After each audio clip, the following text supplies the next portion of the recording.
Hi everyone, it's me, Sharnami, at ito ang Diba Pakali. So ngayon, bago matapos ang taon, meron tayong vlog, syempre, hindi mawawala yan. At ako ay mag-unbox or ano ba tawag dito? Yung mga pinamili ko. Ang laki niya, diba? At yung ibang mga regalo sa akin nung Christmas. Kaya, ayan, samahan niyo ako. Ano pa ba? Wala kayong choice. So, this is from Shein. This is not sponsored pala, pero lagi akong bumibili doon ng worth 5,000, 10,000. Ginagamit ko kasi siya sa mga contents actually. So, ang dami niya, marami siya. Iba-iba to, may lingerie, may mga pang casual, may mga pang formal, depende. Mas gusto ko kasi to yung sa Shein, sobrang daig niya pa ang branded. At ayun, kamusta ang Pasko nyo? Syempre hindi lang tayo mag-unbox dito, magkikwentuhan tayo dito para hindi naman boring ang unboxing, di ba? Bumili na rin ako ng ibang pangregalo, 2 piraso. Kasi wala, gusto ko lang. Hindi ako sanay na maliwanag mag-vlog, guys, sorry. So, ito, unang unbox natin. Ano ba yung unbox? Hindi naman to unbox. Alam nyo, ang dami kong ginawa ngayong December. Sobrang, sabi ko sa sarili ko, I deserve ko mag-shopping. Ang dami ko na rin pinamili sa mall, pero hindi pa rin ako nakontento at umorder pa ako ng kung ano-ano sa Shein. Kaya pasensya na self, mag-astos tayo ngayong buwan dahil ito hindi ko napapakita to pala. Kasi hindi naman to akin. May regalo ko to. Pero ang ganda ng quality ng mga sweater dito. Sweater kasi to, so ang gaganda ng mga quality niya. Ay, hingal ako, day. Alam niyo, marami kayong dapat abangan. Saan? Sa kanto. Charis. Marami kayong dapat abangan sa lahat ng social media accounts ko. At isusuot ko to pala kasi ipopost ko to sa kabila kong channel. Ito pala pants. Ay, pants ba to? Parang di naman titink. Kasi alam nyo, meron akong i-release sa January. Ano kayo lang release ng release dyan? Ako rin, meron din akong i-release. Alam nyo, sobrang dami kong pinagdaanan ngayon 2024 at idadamay ko kayo. Pero sobrang thankful ako sa mga tao pa rin nandyan para sa akin at hindi ako iniiwan, hindi ako binibitawan. Thank you, baby. Or iba. Alam ko naman, nasisense ko naman yung mga plastic dyan eh. So, ako na talaga ang kusang lumalayo. Mahilig akong lumayo sa taong alam ko namang ginagamit lang ako or pinaplastic lang ako or chinichismis ako sa iba. That's my attitude eh. So, ang ganda ng mga nabili ko. Yung iba hindi ko na ipapakita sa inyo kasi tinatamad ako. Ay, nag-unboxing pa, diba? Meron akong ipapakita sa inyo mamaya na alam kong aabangan nyo siya sa content. May stockings akong binili. Mahilig ako sa stockings, sa mga long socks. Mahilig ako doon. Lingerie. Ay, ang ganda. Mahilig ako bumili ng mga 90s lingerie. Alam nyo naman yun sa content, diba? Tapos ibibenta ko lang. Ang cute. May pa-ribbon. Ayan o. Kasi, dati pa ako, nung pumasok ako sa content creation, dati pa akong mahilig bumili. Kasi ayokong nauumay yung mga tao na pare-parehas yung suot ko. So, ayan. Pink. So, dahil pink, babae tayo ngayon. Actually, ayoko na talaga ng black eh. Kasi parang feeling ko hindi bagay sa akin yung mga black. Gusto ko pa cute-cute tayo. So, diba? Tapos may kasama na siyang stockings and thongs. Super cute as in. Gusto niyo ba itong makita na suot ko? Alam niyo na kung saan na ito hahanapin. Alam ko 2 to eh. Dito ba yun? Kasya ba yun dito? Alam ko 2 to binili ko. Alam niyo ba guys, last year, I attempt to start a business in lingerie. And alam niyo, sayang lang kasi binagyo kasi kami. So, nabasa lahat. Hindi ko na siya tinuloy. Ay, ang cute naman. Ay, okay. So, sa Shein, ang cute ng mga panty. Ang cute ng mga panty. Sobrang cute. I mean, bagay siya sa akin. Wala kayong magagawa. So, this is parang 1, 2, 3, 4, 5. So, yung 2 araw doon, hindi na tayo susuot. So, may yellow. May pink. Ang cute ng lace niya, oh. Tapos, another lingerie din na pink. Ang dami. Tapos, ito, hindi to sa akin.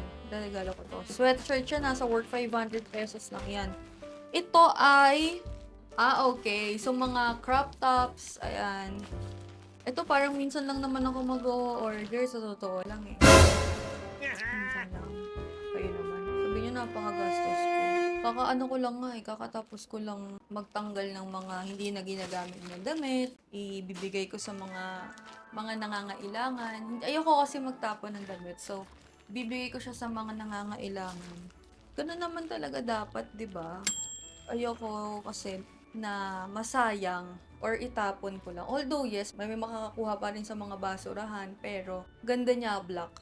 Pero 'di ba, mas okay na rin yung ibigay mo na lang talaga ng diretso. Yung pansit nung Christmas. Pansit? Yung spaghetti nung Christmas.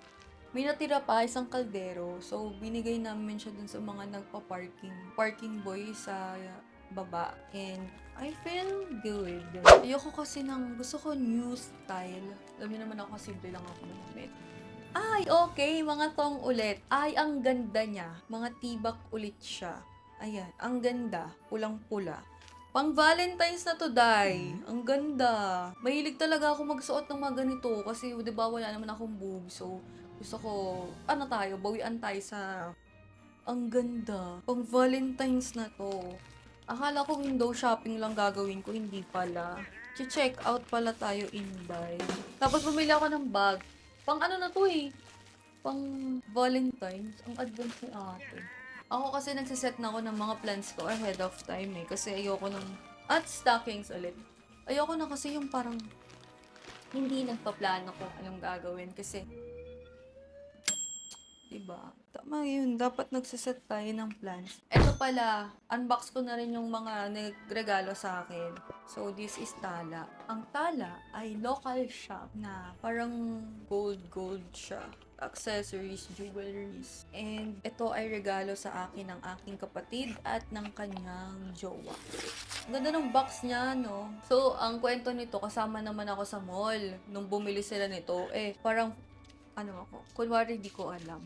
Ayan, letter S. Hindi nga lang dollar sign, letter S. Pero thank you, ang ganda niya. Teka, yung kili-kili ko, may kita. Speaking of kili-kili, dati na insecure ako. Ganun naman talaga sa babae. Uneven, skin tone tayo, dahil. Yung mga friction, yung mga shave, and everything. Nakaka-jitim talaga yan. Kaya ang dami ko na rin sinubukan ng mga whitening sa underarm. Dati nagpapa-IPL ako, nagpapa-whitening pa ako sa aesthetic clinic. Kailangan talaga doon consistent and may pera ka talaga. So, next naman ay itong Casio Relo. Dahil mahilig ako sa relo. Ayan, binili ko to sa sarili ko. Lagi na lang ako bumibili ng relo. 2 beses na ata akong bumibili ng relo. Cute siya. Kasi gusto ko na gold. Ayoko ng silver. Feeling ko kasi acidic ako. Aray ko. Ayan siya, oh. Cute. Feeling ko kasi acidic ako, so ayoko ng silver. Parang nangingitim siya sa akin, right or left? Tiyari. Wala nang masabi talagang matino dito. Next naman, may binili akong laruan, so collectibles daw siya. So pag bored ako or parang pag stress ako, bubuuin ko na lang yan. Mahilig din akong mag-collect ng mga laruan. Last but not the least, ito. Gift ko sa sarili ko. Pair of lang naman, sandals lang naman to. Mahilig din ako sa bag, sa shoes. Gusto ko kasi yung parang matangkad ako tingnan. So, cute siya. Diba? Magkano lang to? Mura lang to. Ganda niya. So, size 7 or 8 ako. Actually, sa Alberto, nagulat ako. Size 9 na to. Sabi ko kay kuya, ha? Maliit yung size nyo, ya? Story time pala. Wait lang, ang naman. Saglit lang tayo. Story time pala. Eto relo. Nung binili ko siya sa mall, naka-face mask ako and wala akong makeup. Tapos mag-isa lang ako kasi nagpa-wax ako that time and nagpa-nails ako. Nakilala ko ni kuya. Hindi niya nakita na tumatawa ako o ngumingiti ako. Sabi niya, niloloko mo ko, ma'am, ikaw si ano yan. Anong pangalan mo? Ginaganon niya ako. Sabi ko, shy. Tapos nung nag-fill up na ako ng form kasi card ang papang pay ko. Nilagay ko yung real name ko. Sabi niya, hindi naman talaga yan yung pangalan mo. Ginanon niya ako. So, sabi niya, next time na lang ako magpapapicture. So, ayun lang. Ano ba? Parang wala lang. Nakipagkwentuhan lang ako habang nag-unbox. So, ayun. Marami kayo dapat abangan for 2025. And I think, mas gusto ko maging active next year. And I think, marami akong magpo-post na content talaga, both social media, adult contents, and may abangan pa kayong isa pa. So, yun lang guys. Happy New Year everyone, and thank you pala sa pagsama sa akin throughout the year, and sa mga bashers na rin, kundi dahil sa inyo hindi mag-up yung contents ko, walang engagement and everything, and walang reach. You know naman, being a vlogger, kailangan ang engagement and reach. So, Happy New Year everyone, and kita-kits tayo next year.